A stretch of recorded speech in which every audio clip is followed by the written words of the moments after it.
গরিব দুঃখী সবাই একসঙ্গে আনন্দে উৎসাহে ঈদ উদযাপন করবে। যারা বিত্তবান সম্পদশালী আছে তাদেরকে আমি অনুরোধ করব যে গরিব দুঃখীদেরকে আপনাদের ভান্ডার থেকে, অর্থ ভান্ডার থেকে কিছু সাহায্য করে তারাও যেন ঈদের খুশি এবং আনন্দ করতে পারে, এই আশাবাদ ব্যক্ত করছি। আমি ইতিপূর্বে রংপুর সিটি কর্পোরেশনের 2012 সাল এবং 2017 সালে ধানের শীষ মার্কা নিয়ে নির্বাচন করেছিলাম, মেয়র পদে প্রতিদ্বন্দ্বিতা করেছিলাম। অত্যন্ত প্রতিকূল পরিবেশের মধ্যে দিয়ে আমি সেই সময় ইলেকশন করছি এবং বিএনপির হাত শক্তিশালী কর্মীদেরকে ধরে রাখার জন্য আমি ইলেকশন করেছি এবং আগামী যে নির্বাচন হবে সিটি কর্পোরেশনের, যেহেতু আমি ইতিপূর্বে 2বার ইলেকশন করেছি, জনগণের সঙ্গে আমার সম্পৃক্ততা আছে, খুব ভালো পরিচয় আছে, ভালো জনগণের সঙ্গে আমার গ্রহণযোগ্যতা আছে।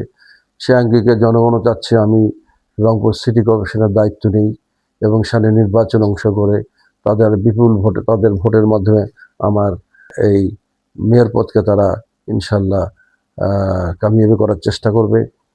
সেই হিসাবে আমি নগরবাসীর কাছে এটি আবেদন যে আপনারা ইতিপূর্বে 2 দিনের পরীক্ষিত আমি একজন বিএনপির ত্যাগী কর্মী এবং সামনেও যেন আমি নির্বাচন করে মেয়র পদে প্রতিষ্ঠাতা লাভ করে রংপুর নগরবাসীর আশা আকাঙ্ক্ষার প্রতিফলন ঘটাতে পারি, এই আশা ব্যক্ত করছি।